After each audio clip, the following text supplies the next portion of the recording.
কোথায় যাচ্ছিস? এগুলো কি, কটা জ্যাকেট পরেছিস? একটা, দুটো, তিনটে, চারটে। চারটে জ্যাকেট পরেছিস? হ্যাঁ। কোথায় যাবি এখন? কোথাও না, বাড়িতে এখন বসবো। 30 মিনিট পর তো স্যারের বাড়ি যাবো। 30 মিনিট পর? এগুলো পাগল নাকি? আবার মাথায় টুপিও দিয়ে দিয়েছিস? হ্যাঁ, একটাই টুপি পেয়েছি, নাহলে দুটো টুপি। পুরো পাগল হয়ে গেছিস তুই। একটা টুপি পেয়েছি না, দুটো পরতিস? হ্যাঁ।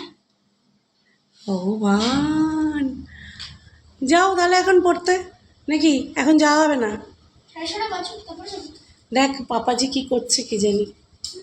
দেখি একবার কি করছে। দেখ পাপাজি কি করছে, দেখ তো, দেখ কি করছে পাপাজি। হয়ে গেছে? ও, কটা বাজে? স্কুটি এখনো হয়নি? না, হয়ে গেছে। 6টা বাজে এখন। ও বলছে নাকি, কটা বাজে? বলছে তো।